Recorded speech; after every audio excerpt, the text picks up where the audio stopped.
Eu quero partilhar com vocês hoje o texto de Mateus, capítulo 14, versos 22 a 33.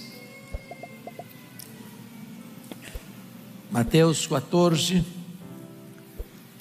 22 a 33. Esse texto diz assim: Logo a seguir compeliu Jesus os discípulos a embarcar e passar adiante dele para o outro lado, enquanto ele despedia as multidões. E despedidas as multidões, subiu ao monte a fim de orar sozinho. Em caindo a tarde, lá estava ele só. Entretanto, o barco já estava longe, a muitos estádios da terra, açoitado pelas ondas, porque o vento era contrário. Na quarta vigília da noite, foi Jesus ter com eles andando por sobre o mar. E os discípulos, ao verem-no andando sobre as águas, ficaram aterrados e exclamaram: é um fantasma! E tomados de medo, gritaram.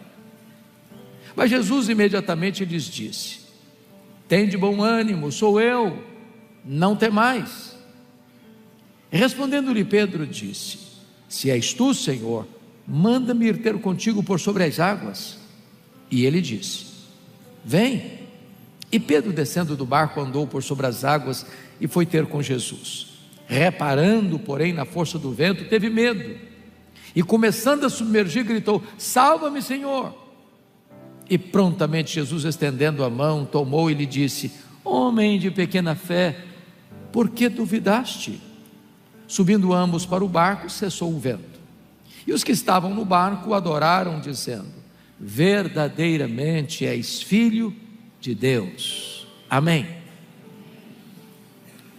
Bom, o contexto desta passagem revela-nos dois episódios na vida de Jesus. Primeiro, a Bíblia diz que ele estava numa fase tão intensa do seu trabalho, para atender às demandas múltiplas das multidões que o procuravam, que ele não tinha tempo para comer. Não tinha tempo para comer. Não bastasse isso, o segundo ponto é que Jesus recebe uma trágica notícia. O seu precursor, João Batista, acabava de ser assassinado de maneira crudelíssima, arrancado da masmorra maquerosa às margens do Mar Morto e degolado por ordem de Herodes Antipas.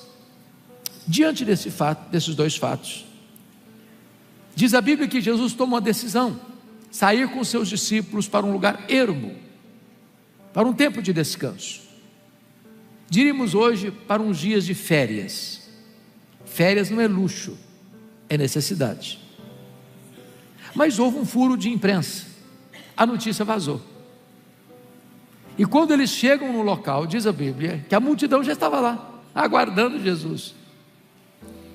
E Jesus olha para aquela multidão, compadece-se dela, porque eram como ovelhas sem pastor, e passou a ensinar a multidão a curar os seus enfermos.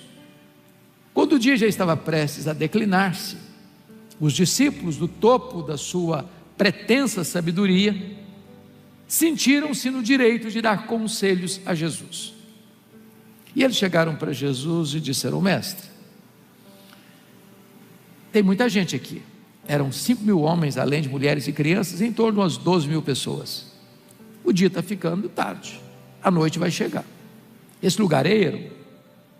Aqui não tem padaria, aqui não tem supermercado, e tem mais, não tem dinheiro também para comprar comida para tanta gente. Então o senhor quer um conselho? Manda esse povo embora. É a decisão mais sábia a tomar. E diz a Bíblia que Jesus então coloca-os numa situação mais embaraçosa ainda, quando diz assim: dai-lhes vós mesmos de comer. Bom, mas agora eles estão encrencados de fato, porque já estava tarde, não tinha lugar para comprar comida, não tinha dinheiro para comprar comida. Eles tinham um orçamento de 5 pães e 2 peixinhos para uma despesa de 12.000 pessoas para comerem. Bom, mas o que o homem não pode fazer, Jesus faz. Ele multiplica os pães, multiplica os peixes, entrega para os discípulos para que eles servissem a multidão. E é depois desse fato que começa o nosso texto, porque está escrito logo a seguir. Logo a seguir o quê? Logo a seguir os episódios que estamos acabando de relatar. Logo a seguir compeliu Jesus os discípulos a embarcar e passar adiante dele para o outro lado, enquanto ele despedia as multidões. Mas aqui o texto requer perguntas. Por que Jesus obriga, compele, força, constrange os discípulos a sair do local? Por que Jesus não permite que os discípulos fiquem com ele, despedindo as multidões? Por que Jesus tira os discípulos de cena? Do que Jesus estava protegendo os discípulos? Mateus não responde essa pergunta, mas a resposta está em João capítulo 6, texto paralelo deste, versículo 15, porque lá somos informados que quando a multidão foi alimentada, esta multidão vem para arrebatar Jesus e constituí-lo rei, ou seja, um Messias político, um Messias que atenderia apenas às suas necessidades imediatas: pão, cura, alívio. E Jesus não queria que os seus discípulos fossem expostos a essa agenda perigosa, tentadora, de olharem para ele apenas como um operador de milagres. De fato, Jesus fez milagres. Ele curou os enfermos, ele alimentou os famintos, ele purificou os leprosos. Mas esses milagres tinham um propósito de reafirmar sua messianidade. Mas a razão precípua da vinda de Jesus ao mundo foi para morrer pelos nossos pecados e ressuscitar para a nossa justificação. Então Jesus não quer que os discípulos sejam tentados por essa visão de olharem para ele apenas como um operador de milagres e não como redentor. A grande pergunta é: esse povo tinha alguma razão para esperar um Messias que fosse o rei que quebrasse o jugo de Roma e os libertasse da opressão? Se você faz uma retrospectiva da história de Israel, na sua vasta maioria esse povo viveu oprimido, debaixo do chicote da escravidão. Se não, vejamos, a família de Jacó desce para lá com 70 pessoas, passa por lá 400 anos, e na sua maioria como escravos, trabalhos forçados, pesados, debaixo do chicote. Deus tira esse povo de lá. Na peregrinação pelo deserto, eles foram acossados pelos inimigos, os amalequitas, os amonitas, os moabitas, os edomitas. Eles entram na terra prometida sob a liderança de Josué e não conquistam toda a terra, e os povos cananeus os oprimem. Quando Josué morre com os anciãos, entramos num longo período chamado período dos juízes, 330 anos, onde na maioria desse tempo Israel viveu debaixo de muita opressão dos inimigos, dos povos vizinhos que vinham e confiscavam seus bens, confiscavam suas terras, saqueavam as suas lavouras, traziam tantos problemas para eles. Então pediram um rei, se inaugura a monarquia, e o primeiro rei de Israel tomba em campo de batalha, vencido pelos inimigos, os filisteus.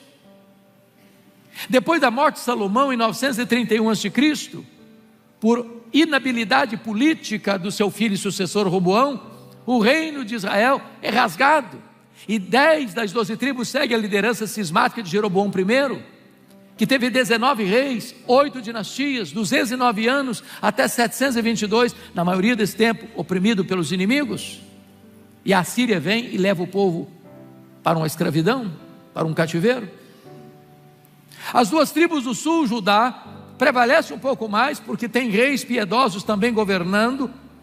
Mas em 586, a Babilônia conquista a cidade de Jerusalém, destrói a cidade de Jerusalém, queima o templo de Salomão e leva o povo embora para 70 anos de cativeiro. A Babilônia caiu, mas Israel ficou escravo do Império Medo-Persa. O Império Persa caiu, Israel ficou escravo do Império Grego. Alexandre o Grande morreu, Israel ficou sob o domínio dos Ptolomeus do Egito, dos Seleucidas da Síria. Em 63 a.C., Pompeu conquista esse território, agrega ao Império Romano. Israel está debaixo do tacão do poderoso Império Romano. Portanto, o israelita tinha essa expectativa de que o Messias pudesse ser o Messias político, que viesse quebrar o jugo de Roma. Essa expectativa foi nutrida até no coração dos discípulos de Jesus, até depois da ressurreição, quando perguntaram para Jesus, ao falar sobre a promessa do Pai: vai ser nesse tempo que o Senhor vai restaurar o reino a Israel? Então pulsava no coração desse povo essa esperança. Mas Jesus não veio para ser um Messias político. O reino dele não é geográfico, não é político, é o domínio dele no seu, no meu, no nosso coração. E Jesus não queria que os discípulos fossem expostos a essa tentação, por isso os tirou de cena, compeliu-os a embarcar e atravessar para o outro lado. Bom, já que as férias foram frustradas, o mínimo que os discípulos esperavam é que pudessem voltar em paz para casa. Isso não aconteceu. Eles estão navegando por ordem de Jesus, e se você conhece a região, é uma viagem de no máximo 1 hora, e eles saíram, era dia ainda, e eles estão nas 3 horas da madrugada, no epicentro da tempestade, no miolo da crise. E aqui começam as nossas lições, as lições do texto. E a primeira lição do texto que eu gostaria de compartilhar com vocês é que mesmo quando você anda com Deus e faz a vontade de Deus, você ainda está sujeito às tempestades da vida. Elas são inevitáveis, elas são imprevisíveis, elas são inadministráveis. Nós não estamos blindados, nós não vivemos numa estufa, nós não vivemos numa redoma de vidro, a nossa vida não se desenrola num jardim grinaldado de flores. Há crentes piedosos enfrentando a luta de um câncer, há crentes piedosos que saem para viajar e enfrentam um acidente grave, há crentes piedosos que choram a dor do luto de um ente querido que parte. Os ventos são contrários, e talvez essa é a angústia que vai no meu, no seu, no nosso coração. Como conjugar uma ordem expressa de Jesus para passar para o outro lado e enfrentar uma tempestade? Porque no imaginário comum nosso, se eu estou fazendo o que Jesus me mandou fazer, vai dar tudo certo, não vai ter tempestade, não vai ter vento contrário, não vai ter crise, não vai ter problema. E às vezes na vida, mesmo fazendo a vontade de Jesus, nós vamos enfrentar tempestades. Essa é a primeira lição. A segunda lição é que nas tempestades da nossa vida, Jesus sempre vem ao nosso encontro, sempre vem. Agora preste atenção, Ele não vem no nosso tempo e nem do nosso jeito, Ele não se submete aos imperativos da nossa agenda, Ele vem no seu tempo, do seu modo, com o seu soberano propósito. Às vezes parece-nos demorado demais. Eu imagino, para os discípulos que estavam naquele barco frágil, enfrentando uma borrasca, uma tempestade, já passando das 3 horas da madrugada, com muito medo, com muito pânico, a morte mostrando a carranca para eles, eles estavam pensando: será que o socorro não chega? Você que está orando há mais de 1 ano, há 5 anos, há 10 anos pela conversão de alguém, e o coração dessa pessoa está mais endurecido. Você que está orando pela cura de uma pessoa, da sua família ou da sua própria cura, e o tempo passa e os anos chegam e a doença se agrava, talvez você diz: meu Deus, até quando? Mas Ele vem, sempre vem, não no nosso modo, não do nosso jeito, mas no seu tempo, no seu kairos, dentro do seu propósito. Às vezes, pastor Rafael, nós corremos o risco de fazermos como Naamã. Lembra do general Naamã? Ele estava lidando com a lepra, e é informado que tem um profeta em Israel, que cura as pessoas enfermas, e ele leva uma grande comitiva para Israel, com muitos presentes, e na minha visão, ele escreveu a liturgia do culto da sua cura. Ele queria do seu jeito, e diz a Bíblia que quando ele chega onde estava Eliseu, Eliseu não sai sequer para falar com ele. Lá de dentro de casa, Eliseu dá um recado: fala com o general aí, para ir lá no Jordão e mergulhar 7 vezes. Ele ficou muito irritado, falou: não, eu esperava que o senhor viesse, pusesse as mãos, ou seja, já escrevi a liturgia do culto da minha cura, eu quero do meu jeito, eu quero da minha forma, eu quero no meu tempo. Eu quero dizer para você que Ele vem, sempre vem, mas no tempo dEle, da forma dEle, age dentro da soberania dEle, e não da nossa vontade. Terceira lição: Ele vem, sempre vem, ainda que na 4ª vigília da noite. O israelita dividia a noite em 4 vigílias, das 6 da tarde às 9 da noite a primeira, das 9 da noite à meia-noite a segunda, da meia-noite às 3 da madrugada a terceira, das 3 da madrugada às 6 da manhã a 4ª vigília. A grande pergunta é: por que Jesus vem na 4ª vigília da noite? Por que às vezes Ele não nos socorre na hora que a gente está mais querendo ou mais precisando? Numa palavra bem brasileira, Ele vem no último furo da correia, na última volta do ponteiro, quando você diz: agora não tem mais jeito, agora eu já joguei a toalha, agora não acredito mais, agora é tarde demais, agora é impossível uma solução. Quantas vezes nós já jogamos a toalha? Quantas vezes nós já dissemos: agora não tem mais jeito, agora já é tarde demais? Mas Ele vem, ainda que na 4ª vigília da noite, para que ao trazer-nos livramento, fique claro que não foi o nosso esforço, não foi a nossa capacidade, não foi o nosso expediente, foi a ação pura e simples e soberana da presença e do poder dEle agindo em nossa vida. Permita-me exemplificar. Acho que o pastor Rafael conhece bem, pastor Harley Mafra.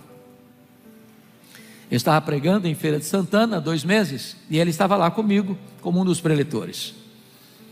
Pastor Harley Mafra era um empresário de sucesso, e ele estava viajando certa feita, com outros empresários, hospedados no mesmo hotel. E ele disse que depois do jantar, ele entrou no banheiro público do hotel, e se depara com seus colegas de viagem, empresários, cheirando cocaína. Ofereceram para ele. Tolamente ele resolveu experimentar, e ficou preso da primeira vez.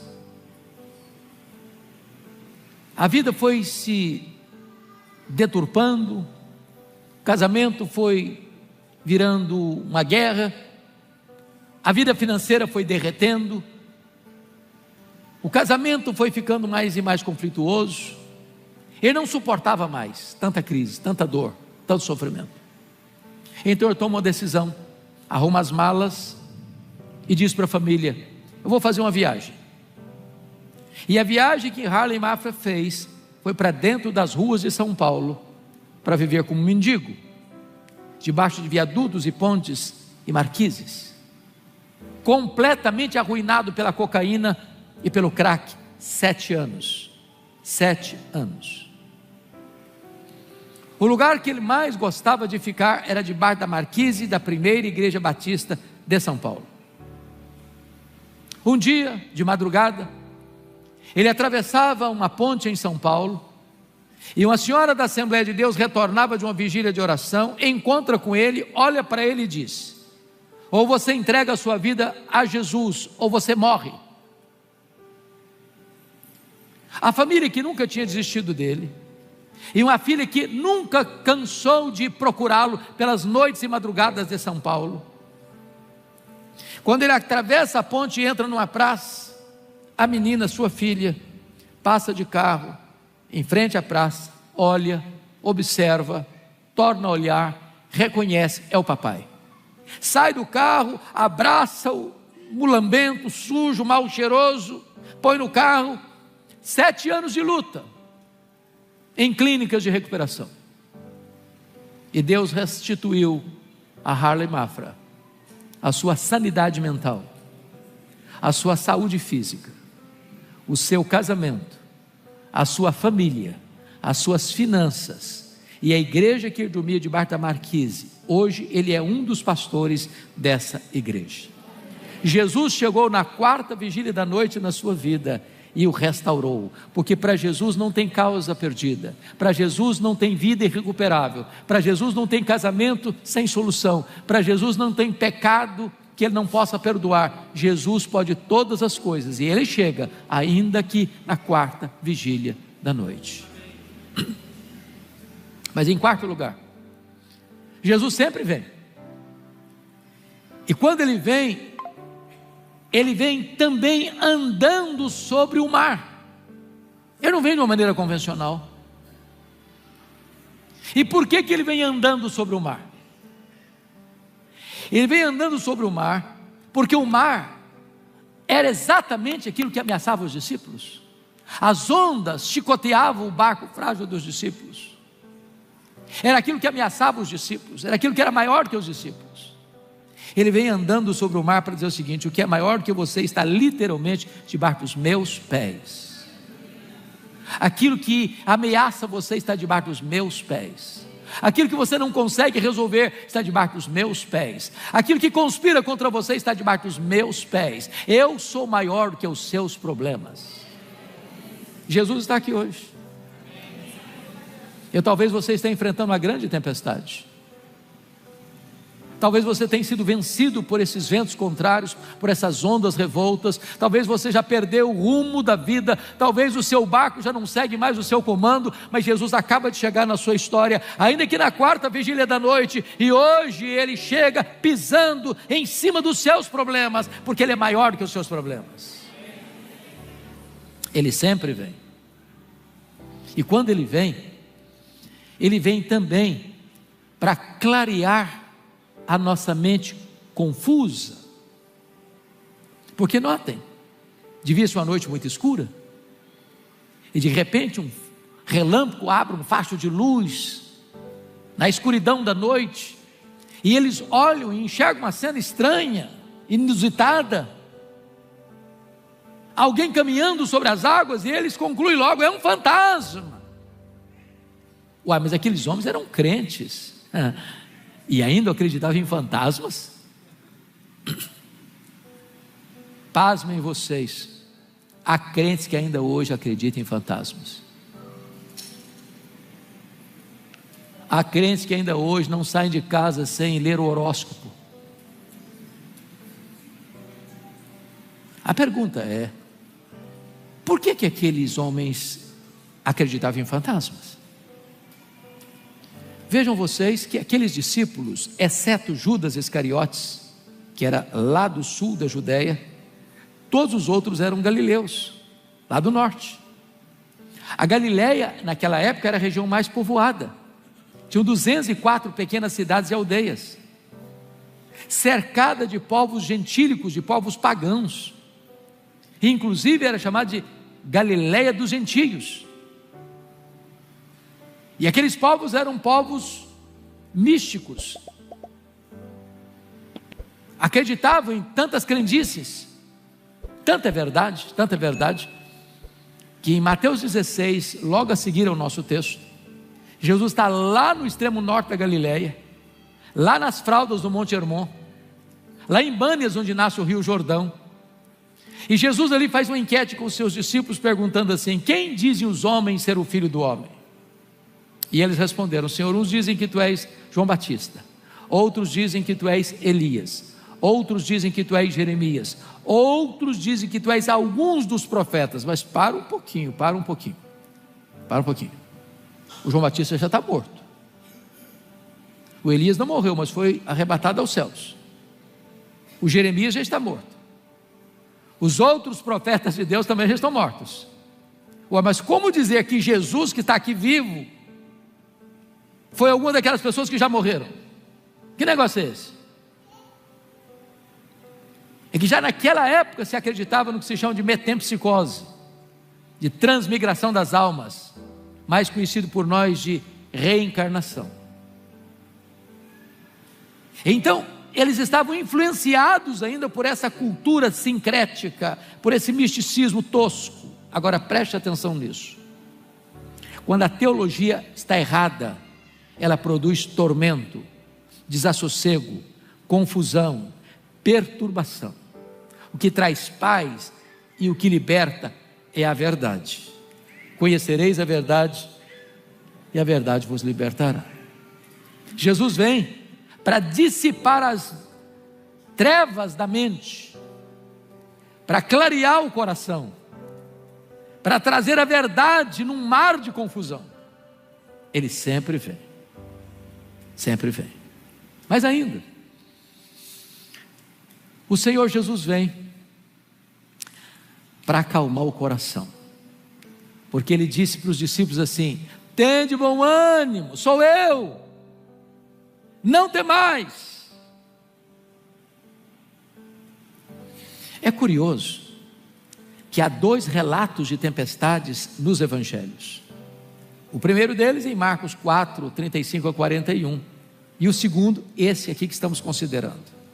Lá no primeiro relato, primeiro Jesus acalma a tempestade para depois acalmar os discípulos.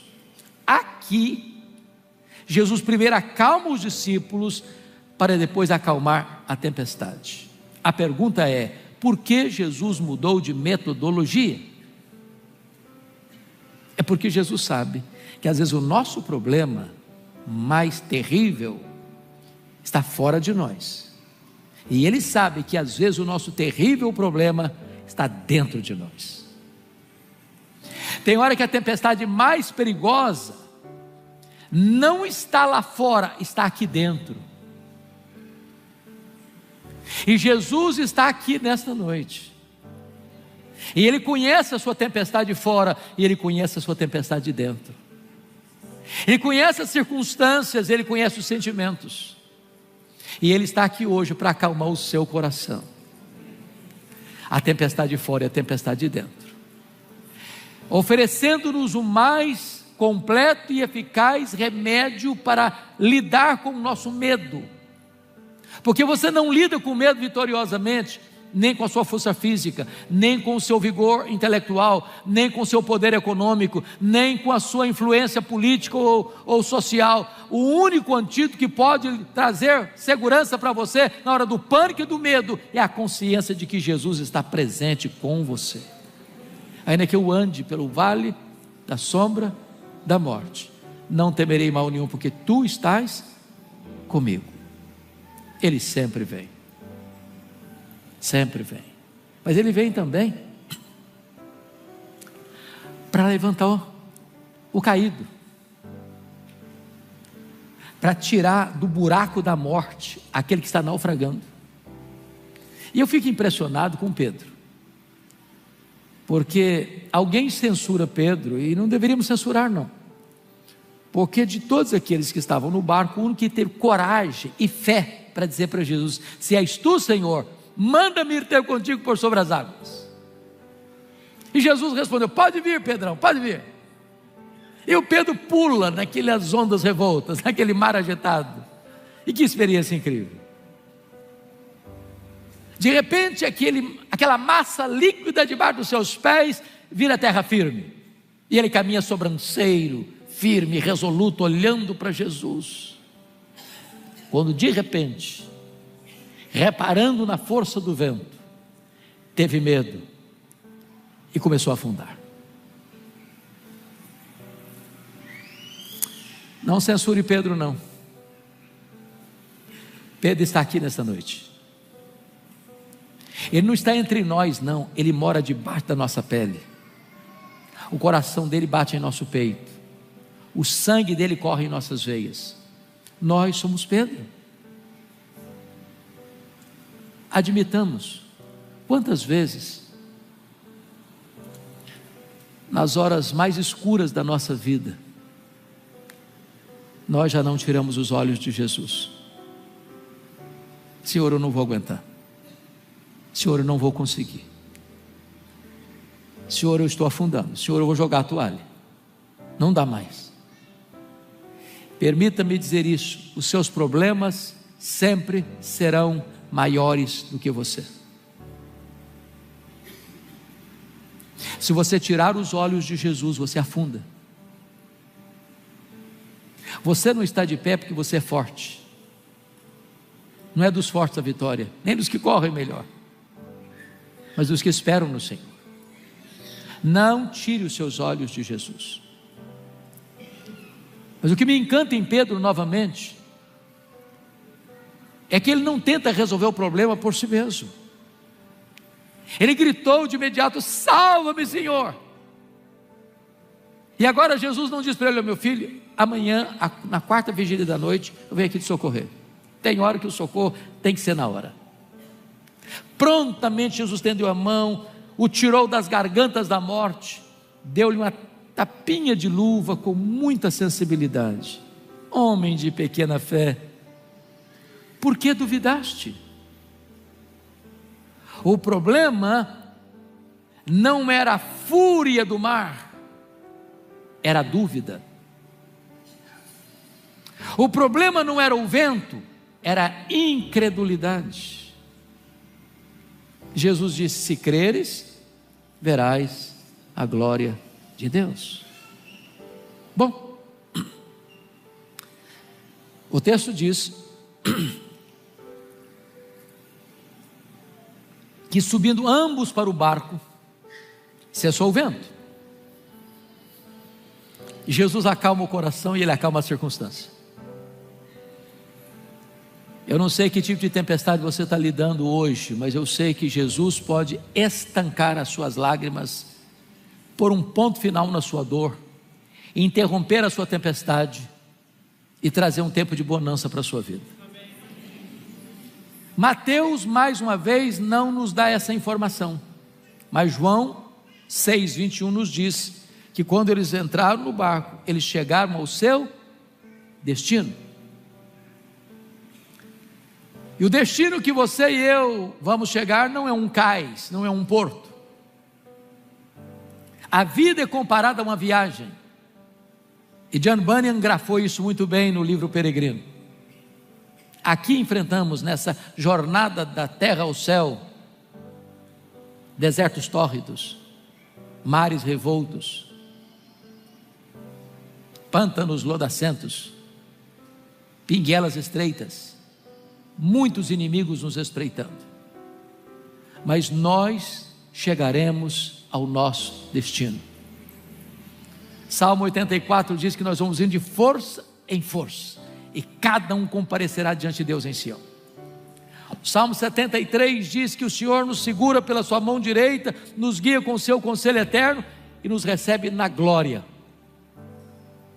Apocalipse capítulo 9 diz que quando foi aberto a tampa do poço, do abismo, saiu de lá enxames de gafanhotos, a ponto de escurecer o sol, e não eram gafanhotos, eram demônios, com cabeça de cavalo, com cara de homem, com cabelo de mulher, com dente de leão, com couraça de ferro, aferroando os homens com tamanha dor, como de escorpião.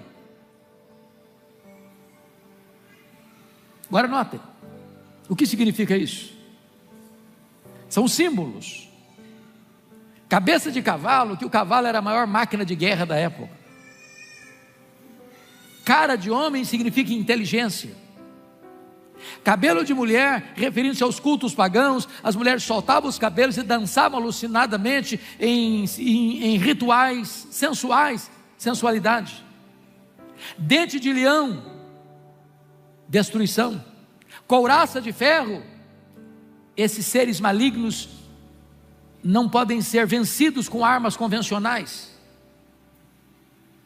Atormentar como escorpião é que esses inimigos, os demônios, vêm infligir nos homens uma dor terrível, às vezes nem física, às vezes emocional, às vezes moral, às vezes espiritual. Agora preste atenção, esses malignos, esses seres malignos saem para atormentar os homens, exceto aqueles que têm o selo de Deus sobre a sua vida. No dia que você creu no Senhor Jesus, você foi selado com o Espírito Santo da promessa, e os demônios não têm autorização para atormentar a sua vida. Você está debaixo do sangue do Cordeiro, você não pode ser atacado por eles. Louvado seja Deus.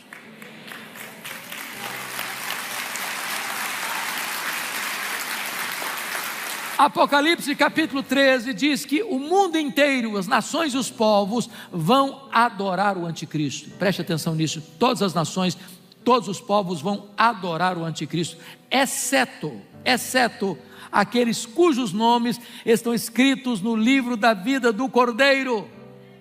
Em outras palavras, Jesus não vai perder nenhuma das suas ovelhas para o anticristo. Nenhum dos seus tenros cordeirinhos ficará nas mãos do anticristo.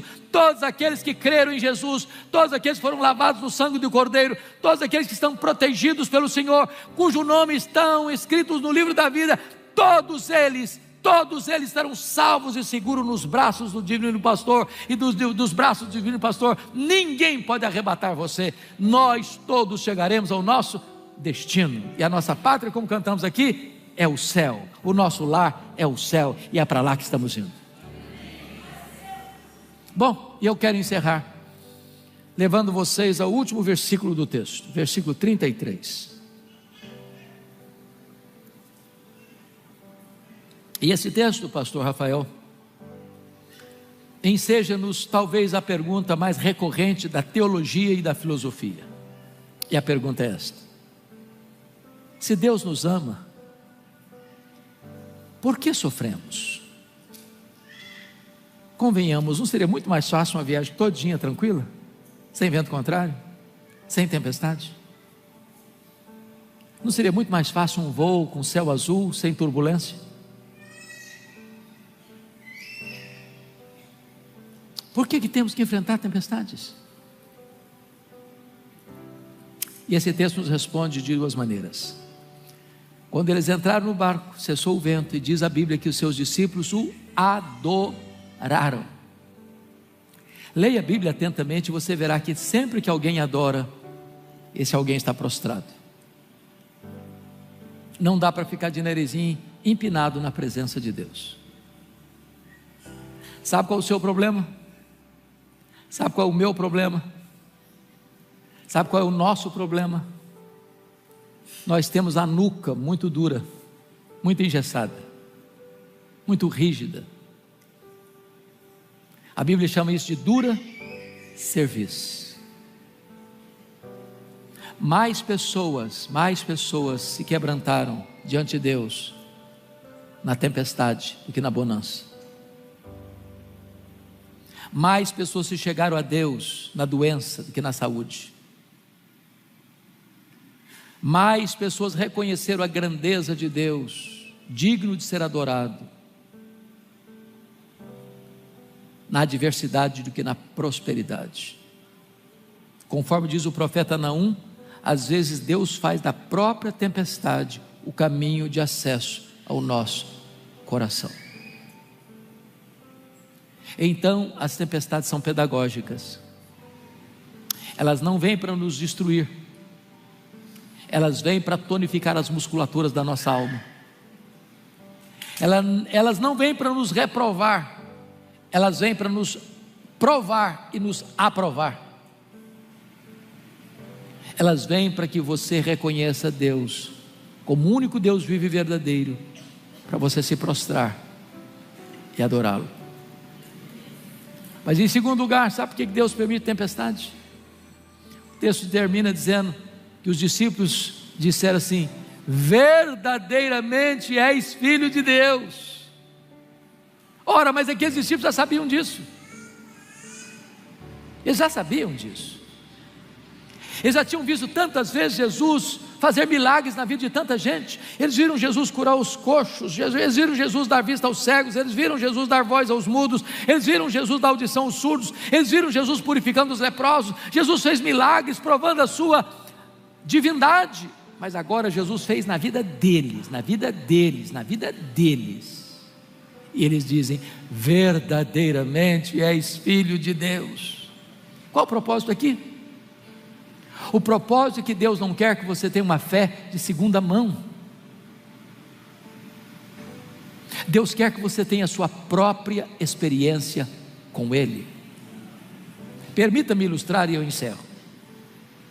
Às vezes nós somos como Jacó. Vocês lembram do Jacó?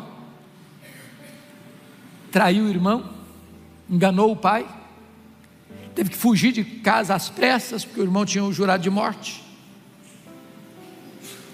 E às vezes ele fica pensando que o Jacó era um adolescente inconsequente, que vivia na barra da saia da mãe. Mas sabe quantos anos tinha Jacó quando saiu de casa? 77 anos, solteirão. Há esperança para você, viu, jovem? Fica calmo. 77 anos.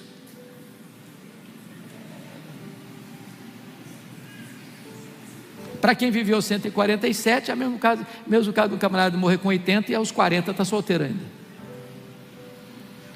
Bom, Deus apareceu para ele em Betel, logo que ele saiu de casa. E Deus diz: eu sou o Deus de Abraão, eu sou o Deus de Isaac, teu pai. Mas Deus não concluiu: eu sou o teu Deus. O Jacó só conhecia o Deus do seu avô e o Deus do seu pai, mas Deus não era o Deus da sua vida ainda. Passaram-se 20 anos. Ele foi para Padan-Aram, constituiu família.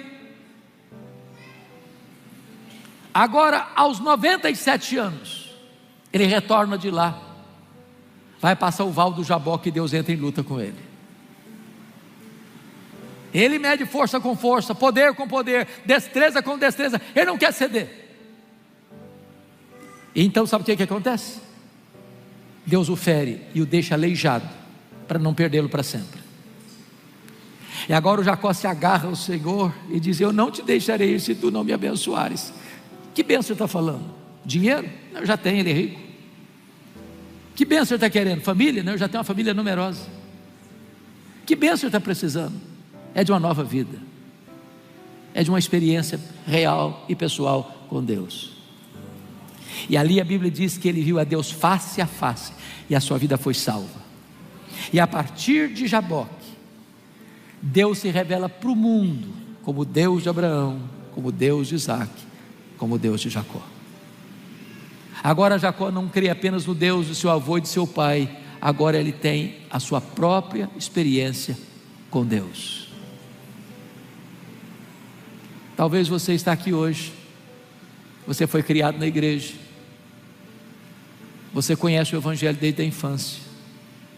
Talvez você, como Jacó, conhece apenas o Deus do seu avô, o Deus do seu pai, mas hoje Deus quer que você tenha a sua própria experiência com Ele, para você dizer: verdadeiramente tu és o Filho de Deus.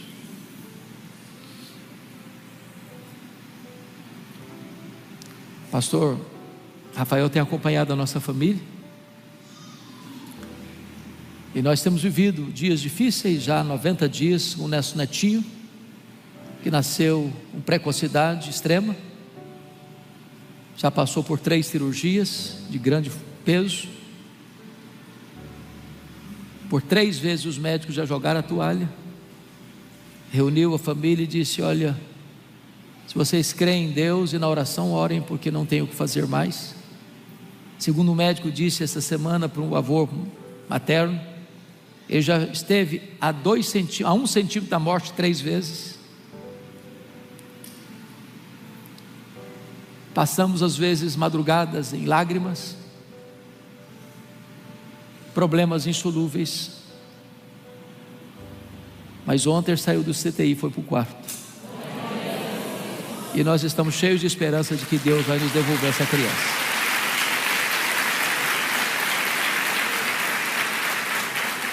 Deus tem nos ensinado, Deus tem nos consolado, Deus tem acalmado a tempestade da nossa alma. Eu não sei se você está enfrentando alguma tempestade, ou se só eu que estou enfrentando isso, mas se você está lidando com alguma tempestade e quer colocar a sua vida na presença deste Deus, desse Jesus que acalma o coração e acalma a circunstância, eu quero orar por você. Com a permissão do meu pastor, se você tiver liberdade, levante o seu lugar, vem aqui à frente, nós vamos orar juntos. Pode vir, nós vamos orar.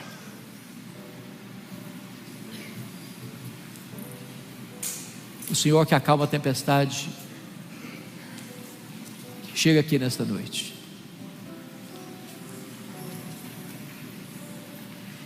E Ele pode acalmar não apenas o nosso coração, Ele pode acalmar as nossas circunstâncias. Eu não sei que tipo de tempestade, Ele sabe, você sabe, e Ele pode fazer o que você e eu não podemos fazer.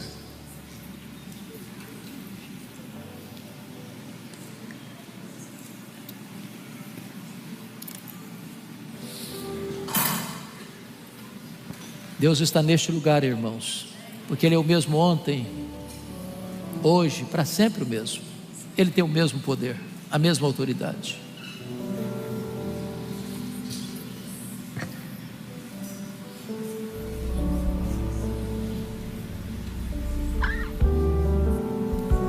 Apresente a Ele a sua causa.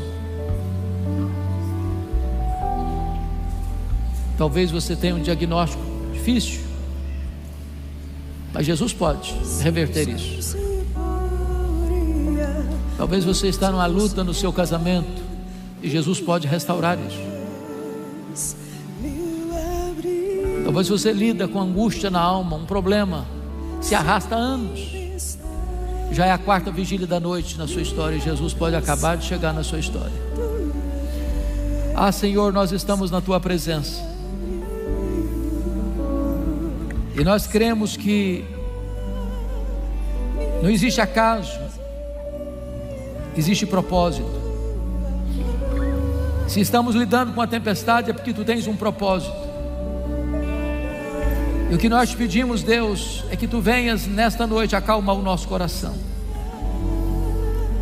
acalmar o vendaval da nossa vida,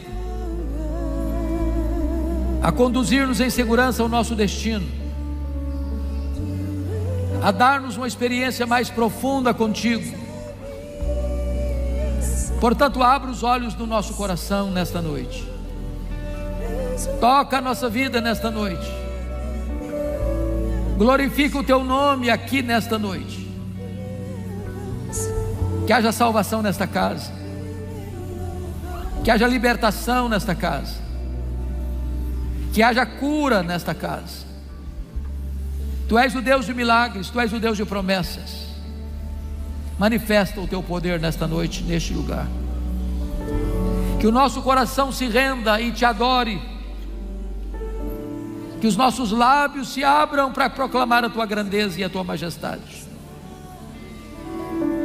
Que diante das lutas, Deus, que nós não conseguimos resolver por nós mesmos, Tu chegues na nossa história, andando sobre os nossos problemas, aquietando a nossa alma, acalmando as circunstâncias, trazendo bonança para a nossa vida.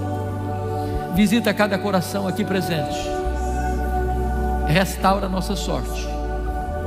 É o nosso clamor e a nossa oração, no nome que é sobre todo nome, o doce nome de Jesus, o nosso Salvador. É no nome dele que oramos. Amém e amém. Deus abençoe, amados.